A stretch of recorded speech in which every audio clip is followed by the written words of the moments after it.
García y la presentación de hoy es Colombia Multilateral, basada principalmente en la OCDE y en la Organización de las Naciones Unidas.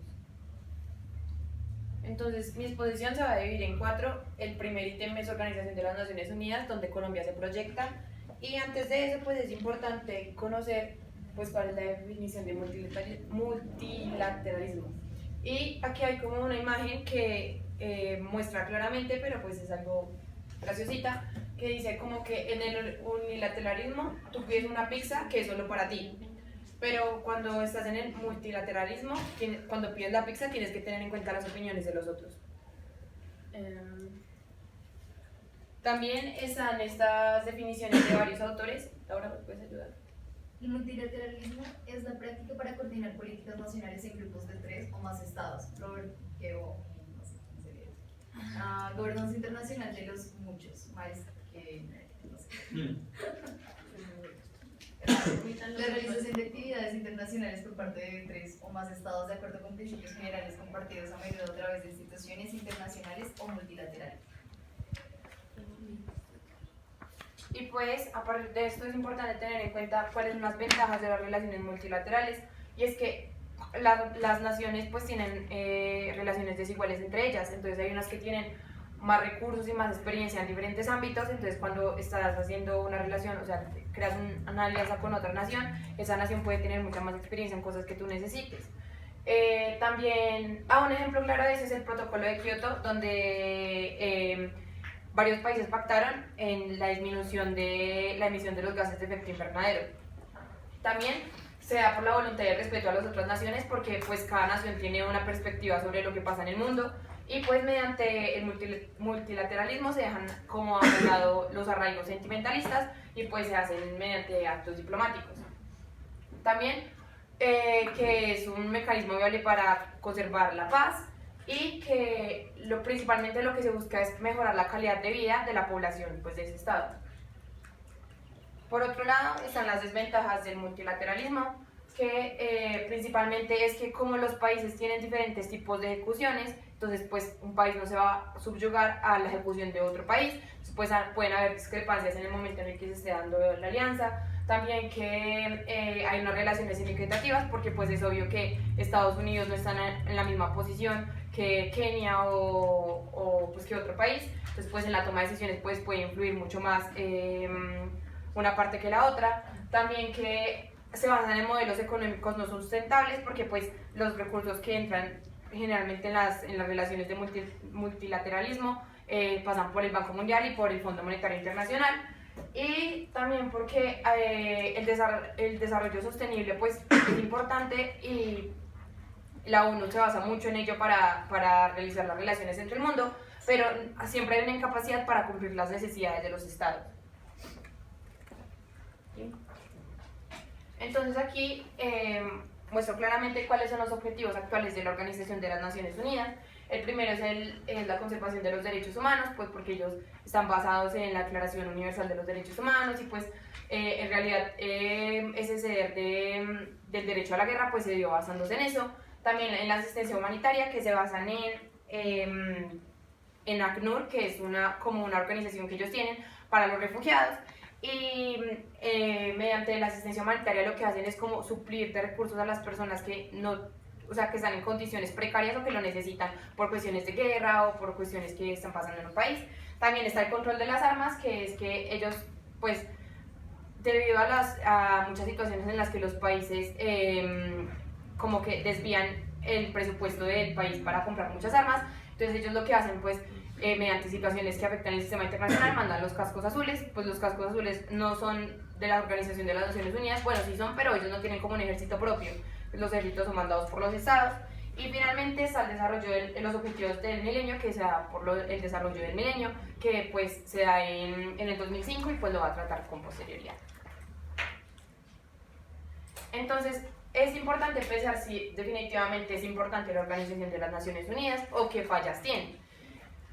La primera falla pues, que se encontró fue que no hay una representación mundial, pues porque en sus inicios en 1945 estaban los mismos del derecho al veto, y pues los que estaban en los comienzos en la Organización de las Naciones Unidas eran 50 estados y ahora son muchos más, siguen estando los mismos al derecho al veto, entonces pues no hay como una regularidad en las relaciones de poder. Que no hay un organismo central de vigilancia y es que, digamos, la Organización de las Naciones Unidas tiene muchos organismos, pero no hay como un organismo que los vigile a todos en realidad. Entonces, como esa vigilancia la intenta hacer pues el secretario general, pero pues no tiene la capacidad para cubrir todo lo que pasa en ese momento. También porque hay una decadencia en el ámbito financiero, pues porque ellos se basan en los aportes que en los países y pues si un país no aporta de la misma cantidad que otro, pues va a haber como una relación inequitativa. Entonces, dadas las situaciones pues que se dan por el hecho de que Estados Unidos pues es muy influyente en la ONU, pues hay muchas declaraciones de Donald Trump que acusan, o sea, que van en desacuerdo con lo que sucede en la ONU. Digamos, Donald Trump dice que la ONU es un club para la gente que se junta, charle y pase un buen rato. Él no considera como que hay mucha seriedad en ese caso. También que no hay burocracia, entonces él dice como que dónde está la gente, que si en realidad los estados están reflejando lo que en realidad quiere la gente. Pues es gracioso que lo diga porque él no tiene mucho en cuenta lo que dice la gente. Y también el lema de Estados Unidos primero, él habla de las relaciones multilaterales cuando en realidad lo que está diciendo es como que Estados Unidos tiene que estar por encima de los demás. A partir de esto, pues él impulsa como una reforma a las Naciones Unidas que pues es ya por el secretario general actual, en la que pues 32 países ratifican que quieren hacer una reforma a las Naciones Unidas, también relacionadas por lo del derecho al veto y pues las relaciones inequitativas de poder. Pues basándonos en lo que Donald Trump muchas veces ha dicho sobre la UNICEF y la UNESCO y también sobre las amenazas de quitar el presupuesto, pues las situaciones que vive la UNICEF es importante porque, digamos, ellos lo que quieren es como proteger a la población que esté en situaciones precarias. Entonces, digamos, ellos en el 2017 dijeron que ellos necesitaban $500 millones más para poder subsanar las crisis humanitarias que habían llegado en masa. Pero Estados Unidos en ese momento había dicho que ellos iban a quitar el 40% del aporte que ellos daban frente a UNICEF. También es importante por el hecho de que la UNICEF lo que aboga es como la vulnerabilidad que tienen los niños frente al mundo. Entonces, a partir de eso, pues una de los conceptos que ellos tienen es que dada el conflicto en Siria, 1/3 de lo que ellos reciben de UNICEF debe ser llevado para sanar esa situación. También ellos consideran que los conflictos de hambre, también los que pasan en Sudán del Sur, Irak y Nigeria, pues tienen que tener pues prevalencia en los casos de la UNICEF y que para 2030, para poder que la población, los niños, en un porcentaje de 3.100 millones de niños no mueran, necesitan que por lo menos los países donen $450 millones para poder que la UNICEF pues se mantenga. Si esto no pasa, está la posibilidad de que 9 de cada 10 niños de África subsahariana mueran. Y y a partir de lo que ellos piden es que con esos 450 mil pesos 50 millones de pesos de dólares van a crear 7 programas para la atención básica, con lo que van a subsanar las situaciones de crisis precaria que hay en esas zonas. Por el otro lado está la UNESCO, que ellos principalmente lo que dicen es que debe brindársele como educación básica y superior a la población y que solo así se puede disminuir el déficit del desarrollo. Estados Unidos es el país que más invierte en educación, es el que más da el aporte a la UNESCO, pero ellos solo tienen el 4% de la población que tiene situación precaria frente a eso. Ellos en realidad tienen muy buena educación. Entonces, por ese tipo de cosas es que Estados Unidos es que aboga y dice que él está dando mucho dinero cuando en realidad ni siquiera lo está utilizando. Además de eso, pues dicen que se tienen que crear unas políticas fiscales sólidas para poder que la situación en los países que van a dar como su apoyo a la UNESCO no se desvíe y pues que tenga centralidad en lo que en realidad se necesita. Aquí ya pasamos al lado de Colombia. Colombia ha participado 7 veces en el Consejo de Seguridad como miembro no permanente y pues fue en 1947, al 48, el 53, al 54, el 57, el 58, bueno ahí están los 7. Y es importante resaltar como la imagen que creó Juan Manuel Santos frente al panorama internacional, porque pues él en realidad en el 2010 pues pidió pues que Colombia hiciera parte como un miembro no permanente, y lo decía porque él tenía, o sea, porque Colombia tiene muchísimo bagaje en cuanto a crisis internacionales que tienen pues relación con el narcotráfico, con los conflictos armados, con los principios de verdad, justicia y reparación, que es lo que pues en realidad pues, Colombia tiene fuerte y que era lo que él quería mostrar frente al Consejo de Seguridad.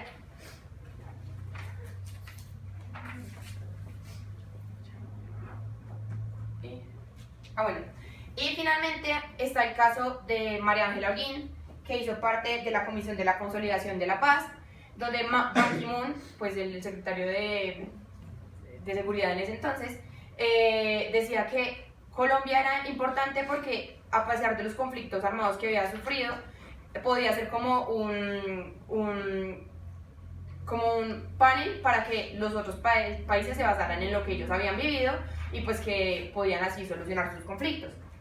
Entonces, esto se dio porque María Ángela Holguín lideró como esa conferencia de la consolidación de la paz y pues fue importante para Colombia. En el segundo eje está Colombia, cambio y perspectiva, lo que es Colombia frente al conflicto armado, y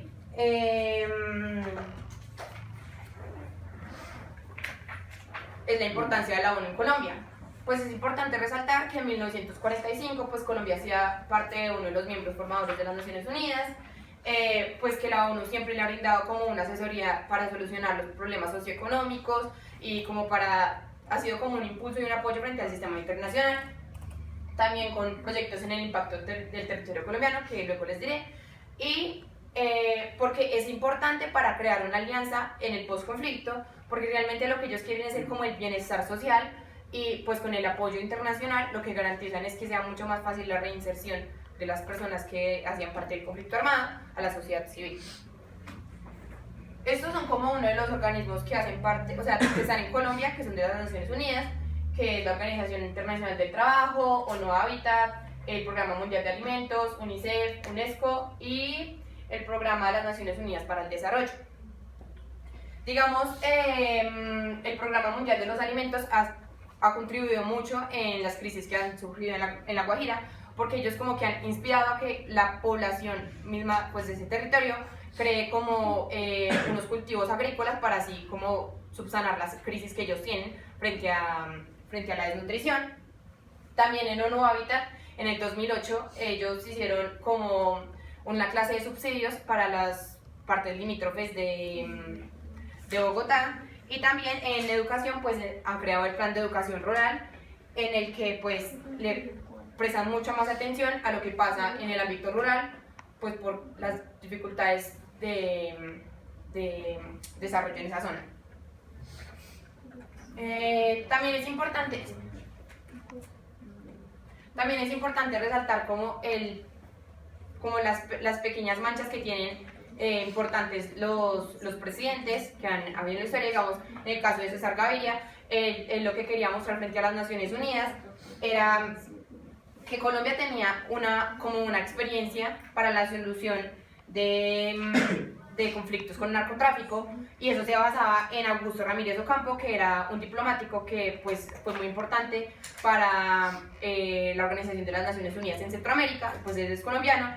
Entonces pues él César Gaviria se basaba en los postulados que este señor decía, y decía que la importancia no era como solo para los países receptores, sino también a los productores del narcotráfico. También está el gobierno de Uribe, pues el gobierno de Uribe es difícil en su relación con la Organización de las Naciones Unidas, porque como tiene un fuerte lazo con Estados Unidos, pues deja de un lado muchas de los postulados que tiene en la Carta de las Naciones Unidas, por ejemplo en el apoyo de la invasión a Irak o en bombardeo del territorio ecuatoriano en el 2008. Y pues finalmente está el gobierno Santos, que pues es demasiado halagado en la Asamblea General de las Naciones Unidas por sus labores con el conflicto armado y la implementación de la paz. Y pues gracias a esto pues se dio la cumbre iberoamericana en Cartagena, que también fue denominada la Cumbre de la Paz. y pues que fue un logro importante para Santos, y también que Ban Ki-moon decía como que a pesar de los conflictos armados que habían en muchas partes, cuando Santos llegaba a ese territorio, bueno, cuando Santos llevaba a la Organización de las Naciones Unidas el legado de Colombia, era como una semilla de que todo podía mejorar. Y pues también como que se le alaba mucho por el discurso que él hizo en el 2013 en la Asamblea General, que fue considerado como un discurso histórico, y pues ya, por ese lado. Y Otra agencia muy importante ahí es ACNUR, a ver si el nombre, perdón. con el tema de refugiados, es muy presente en el país. Migraciones.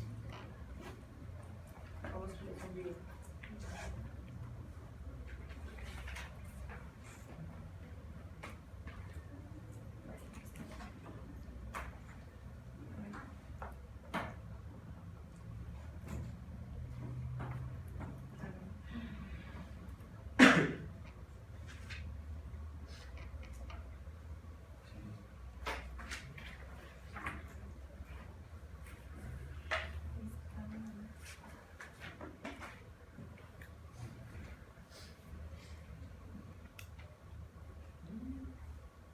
¿Cuál es el rol de la misión de la ONU en el proceso de paz? Comencemos por el principio. El gobierno de Colombia y las FARC se comprometieron a un cese al fuego y de hostilidades bilateral y definitivo. Además, las FARC se comprometieron a que la misión de la ONU reciba todo su armamento. La misión de la ONU vino como respuesta a una petición del gobierno y de las FARC para verificar que esos compromisos se cumplan.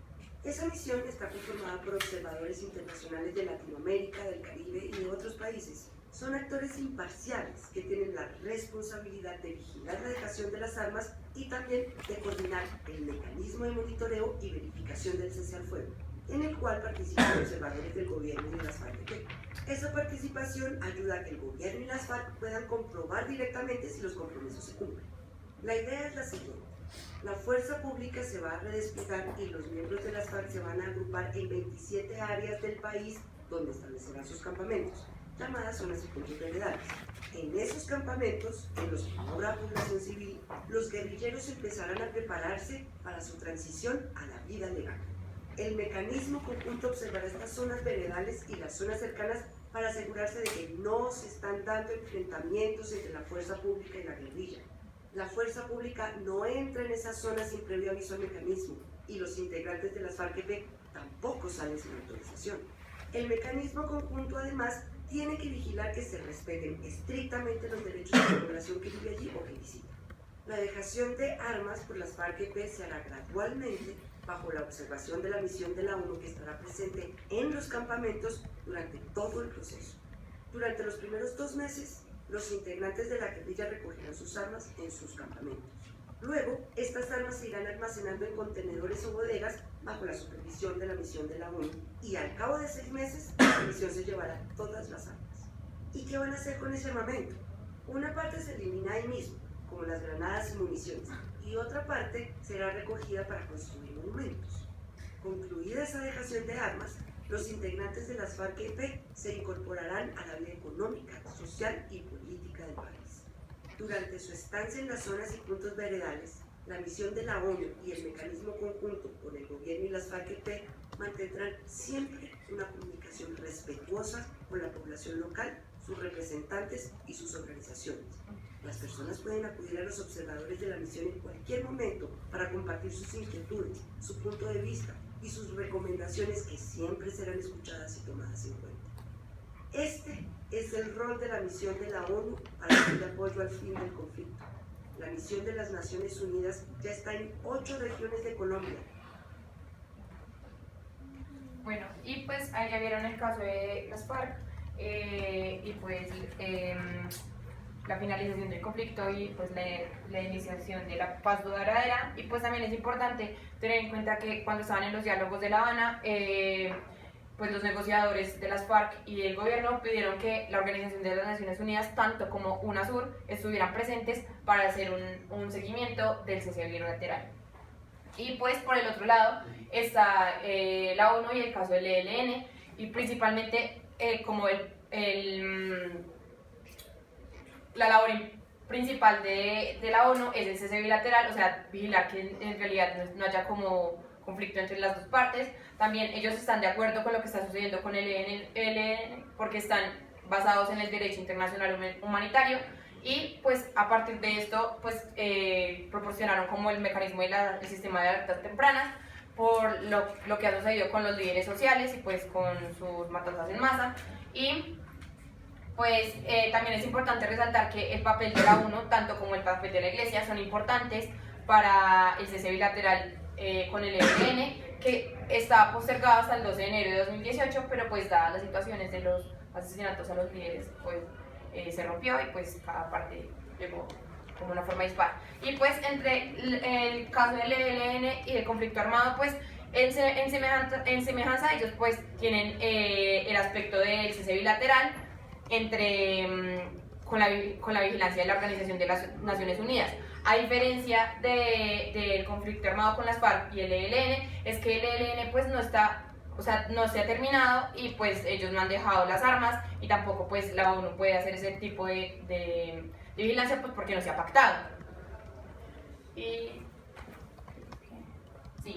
en el tercer ítem está el desarrollo sostenible, que es el multilateralismo, que pues es importante tener en cuenta que desde la creación de la ONU en 1945 pues ha sido muy importante el desarrollo porque pues se basó principalmente en la creación de la ONU para crear redes de cooperación, alianza entre las partes, que no se crearan, que cada uno fuera como por su finalidad, sino que estuvieran como cada uno en alianza. Esto se ha ratificado en septiembre del 2000 con la propuesta de los 8 objetivos para el desarrollo mundial. Esto lo tomaré pues posterioridad, entonces pues no se lo explico mucho, y principalmente lo que ellos querían con el desarrollo es que se disminuyera la pobreza, que se crearan mucho más como conciencia ambiental, entonces pues que se plantaran más árboles y que se dejara de un lado la deforestación y que se creara un lazo de responsabilidad de cooperación entre los ricos y los pobres, pues porque si unos tienen la capacidad de ayudar a otros, pues ¿por qué no hacerlo? Y estos fueron los 8 objetivos que se pactaron en el 2005.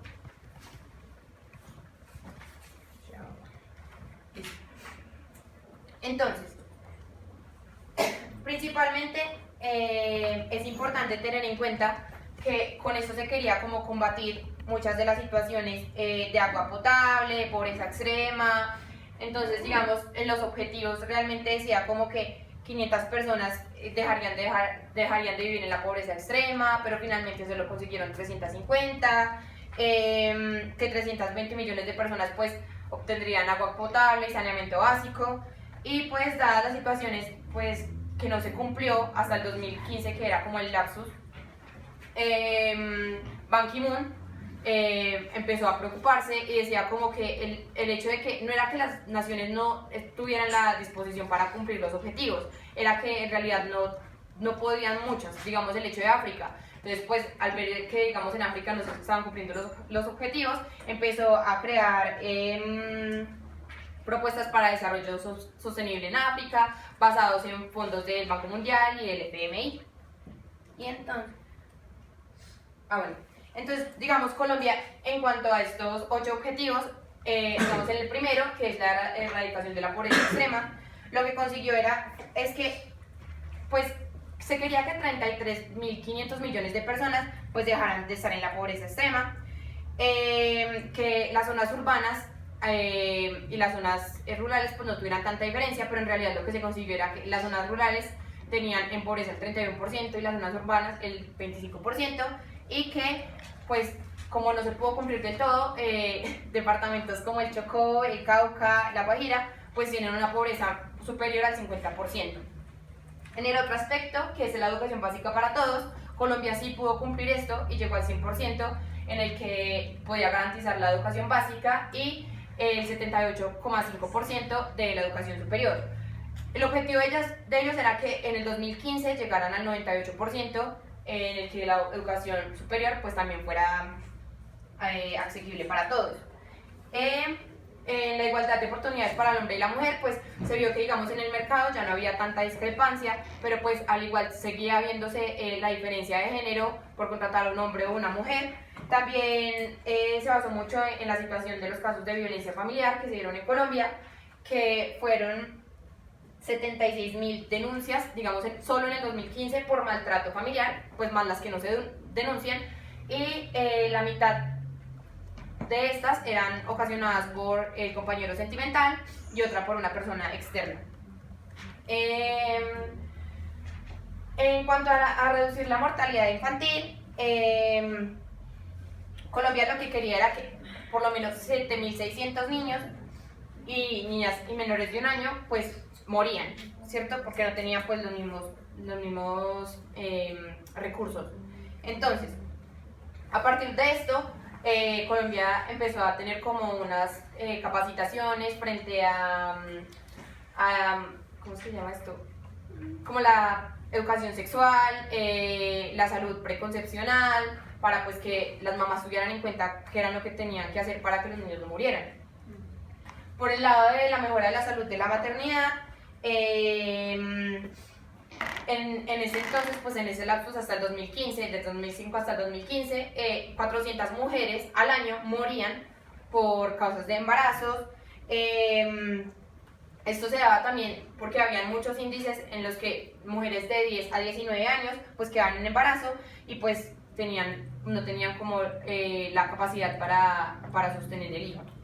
En cuanto a la lucha contra el VIH y otras enfermedades, pues en realidad no se consiguió mucho porque, digamos, en 1998 una de cada 6 mujeres pues tenía VIH, pero en el 2013 una de cada 4 pues tenía VIH, entonces pues se aumentó pues en proporción.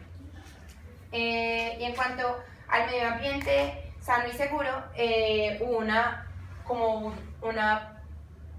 se dice? Como que el Estado cubrió mucho las situaciones en las que no había saneamiento básico, en las que no se valoraba el medio ambiente, y pues a partir de eso pues también surgieron como clases de educación sobre el medio ambiente y pues ya. Y en cuanto a lograr una sociedad global para el desarrollo, lo que se consiguió era que, digamos, las brechas entre las zonas rurales y las zonas urbanas pues se limitaran. Y pues con esto se dio como que las personas podían tener mucha más accesibilidad al internet. Luego está la Agenda para el Desarrollo 2030, que lo que se quería era como lograr el desarrollo sostenible en un mundo diverso, en el que fuera más justo, en el que fuera más condescendiente con lo que estaba pasando. Entonces, esto se dio en septiembre del 2015 en la Cumbre sobre el Desarrollo Sostenible, en Río, creo que es Río 20. En esta cumbre se establecieron 17 objetivos con los que se podía generar un desarrollo sostenible en la sociedad mundial. A diferencia de los objetivos de las metas mundiales, en la Agenda 2030 se coloca como objeto principal el individuo, y a partir de esto pues los estados tienen que partir de las necesidades que él tenga para solucionarlo y pues así partir de esos objetivos. Y pues estos son los objetivos, pero son muchos, no los puedo leer. Casi que desmenuzan los 8 anteriores. Entonces, O sea, no. Ellos lo que hicieron fue como sí. analizar los 8 y como vieron que estaban tan en el aire y tan difíciles, los dividieron y los especificaron. Sí. Esos viejos ya no tienen, digamos, ya no son como objetivos vigentes. Pues es que más que vigentes es que son casi que los mismos, transformados en los 17, solo que están como llevados a la realidad del 2015 y 2015. Pero pues sí, o sea, digamos que no son vigentes en cuanto a que el pacto era hasta cierta fecha. Se reunieron, analizaron todo lo que lograron, pero aún así los cogieron y lo que hicieron fue transformarlos. Siguen vigentes en los de Río 20. Realmente son casi los mismos, pero están mucho mejor especificados y desarrollados en el 2000. ¿Cuánto tiempo de plazo llevan para que? Hasta el 2020. Sí.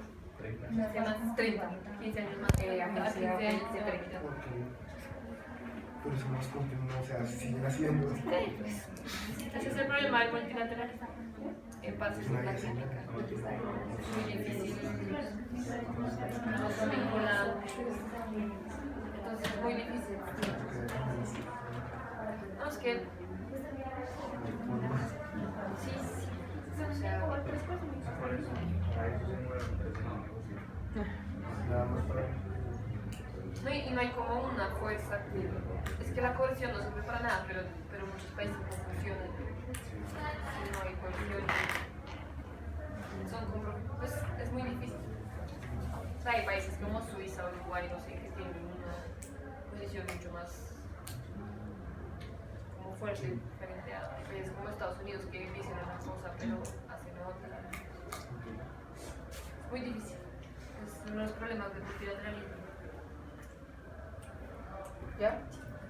Ah, entonces, cuando se estaban negociando los objetivos para el desarrollo sostenible, pues Colombia tuvo un rol demasiado importante porque, digamos, él impulsó realmente la mayoría de las propuestas y a partir de esto, pues tenía como dos dimensiones que era el tablero ¿cómo se llama? Modular, que es que cada objetivo tiene que tener unas metas y unas finalidades para poder que se cumplan. Y además de eso, un enfoque modular, que es que no todos los países tienen las mismas necesidades y no todos los países adaptan de la misma forma a los objetivos. Entonces, pues cada país tiene la libertad de adaptarlo de una forma en la que pues esté en concordancia con lo que se pactó, pero que también esté de acuerdo con las necesidades que estén. Y en las metas del 2009 al 2017, esto fue lo que se consiguió. Digamos, en el fin de la pobreza, 5,1 millones de colombianos salieron de la pobreza multidimensional. En el ámbito del hambre cero, con el programa de Cero a Siempre, pues los niños ya no tenían tanta desnutrición y se dieron 1,2 millones de niños, pues ya estaban en mejores condiciones. En la salud y el bienestar, pues es demasiado sádico, pero dice que 13 muertes por 100.000 nacidos. Entonces, pues suena feo, pero en cuanto a las proporciones anteriores, pues fue menor. En la educación de calidad, pues se implementó el programa Serpilo Paga, entonces pues más de 40.000 estudiantes pudieron obtener la educación de calidad y pues no sé si quieran que siga hablando. No, esa imagen se encuentra fácilmente si alguien quiere leer bien cómo hemos mejorado. Que son metas, él lo dice bien, son objetivos difíciles de alcanzar, pero son como lineamientos para que cada país intente hacer lo mejor de sí mismo. Y pues finalmente está mi 4, bueno, no se ve, dice Colombia, Pro Alianza, OCDE. Entonces antes de eso pues es importante tener en cuenta que es la OCDE, entonces a diferencia de otras organizaciones multilaterales, la OCDE no da como unas proporciones financieras, sino que es como un análisis de las políticas que se están llevando en las instituciones del país y si están en tránsito pues adecuadamente. Entonces, el objetivo principal es tener el bienestar social y el bienestar económico, tener un crecimiento económico, un empleo sostenible para toda la población y así pues que el país pueda como aportar al desarrollo sostenible mundial. Esta organización es importante porque la mayoría de los países que están ahí pues hacen parte de la sociedad capitalista occidental, pero además de eso tienen un gran avance en la constitucionalidad, entonces pues le pueden ayudar a los otros países porque tienen bagaje, pueden solucionar conflictos del sector público y además de eso pues es demasiado importante el hecho de que para ser parte de la OCDE pues hay unos requisitos y pues tienen que cumplir unos aspectos débiles que ellos tienen en el Estado para así poder hacer parte de esta organización. Estos son los socios en todo el mundo que tienen la OCDE. Es que ese color de tablero. ¿Se ven? Sí. Está bien.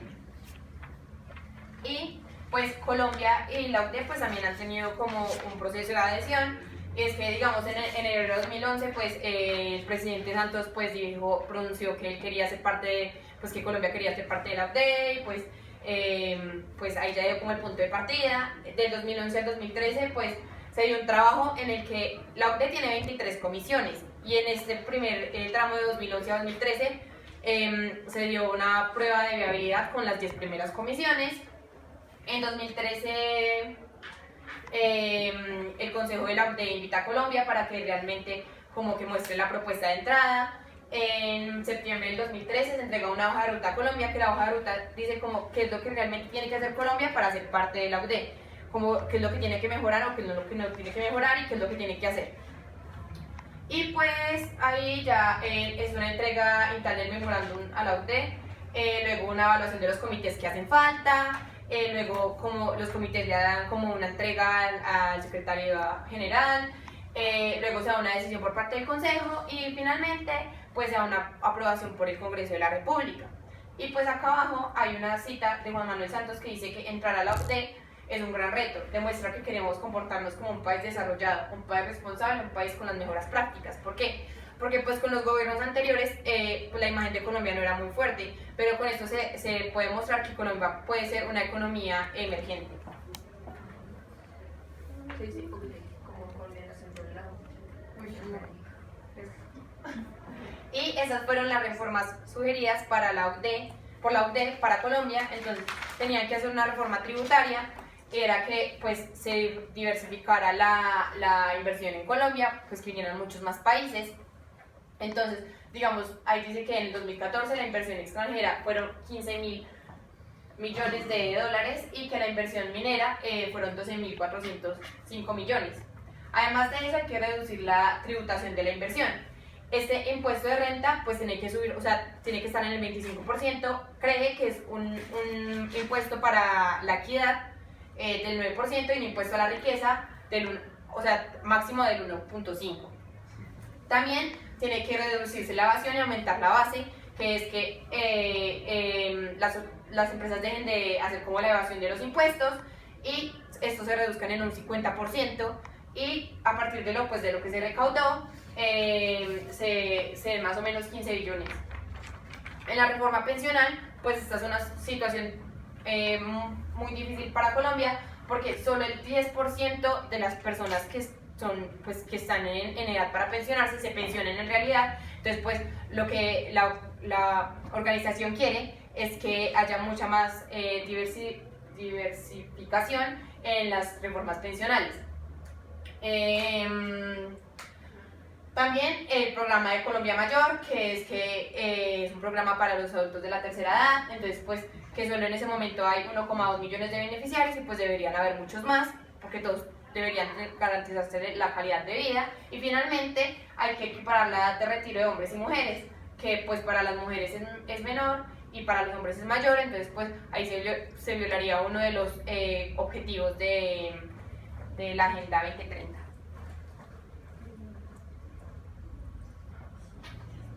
Estos son los beneficios que tiene Colombia por hacer parte de esa organización, si fuera parte de esa organización.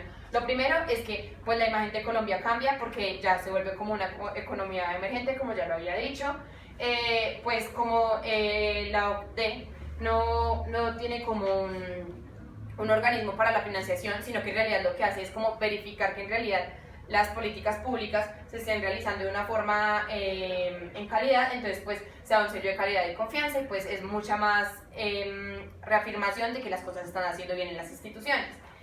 También se puede traer inversiones extranjeras porque pues hacer parte de este organismo hace como que Colombia muestre una nueva cara. Y el movimiento de los mercados de valores queda muy pegado a lo último que es la asociación con otros países, que es que cuando se dan relaciones con otros países, pues puede haber un mercado de valores mucho más dinámico en el que las acciones colombianas pues se muevan mucho más. Y pues también están las tasas de interés favorables que digamos para conceder préstamos en el Banco Mundial, en el FMI, pues tienen menores tasas frente a otros países y pues que se mejora una calidad de vida en la población colombiana. Pero pues contrario a esto también hay unas desventajas, hay unos costos en los que incurre Colombia para ser parte de la OCDE. Y es que por hacer parte de la OCDE ellos tienen que hacer como un proceso de adhesión, que es el que ya les mostré. Hay que hacer unos papeleos, el actual gobierno, el de turno, no ha mostrado directamente cuántas son las cifras de lo que se ha gastado. Entonces, pues no se sabe directamente si se está gastando mucho o se está gastando poco.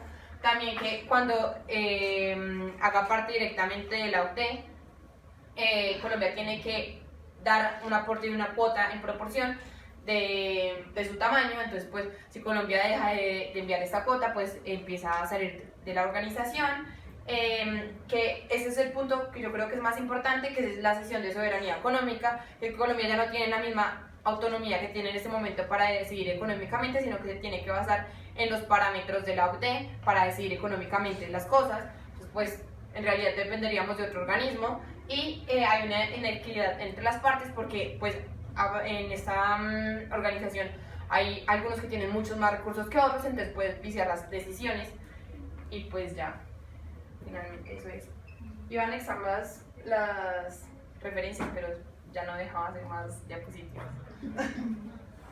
Sí, la OCDE es como un club de países ricos, así lo llaman popularmente, y ellos establecen como unos estándares que deben cumplir los países que hacen parte. Entonces, si tú tienes el sello de la OCDE, digamos que garantizas que el país tiene cierta inclinación económica hacia la apertura económica de los mercados entre los países de la OCDE, la lucha contra la desigualdad, pero hay fuertes críticas como frente a... Es una imposición un poco norte-sur de lo que los países del norte, entre comillas, porque ya todos están en duda del norte y sur, establecen que es lo mejor para ellos, como los países del sur tienen que intentar cumplir unos aspectos o parámetros que ellos establecen sin tener en cuenta las condiciones internas de cada país. Digo, que no son como las críticas que más se le hacía a Santos, como que él quería intentar entrar a un club al que Colombia no está preparada económicamente para entrar. No hemos terminado un conflicto, digamos que ese era uno de los peros más grandes que le ponía la OCDE a Santos. Y pues por ahora no lo hemos logrado. No sé si lo lograremos pronto. Pero sí es como un sello, es como la clasificación que le hacen a los bonos financieros de AAA y eso de seguridad económica. Esto es desde un punto institucional interno de cada país.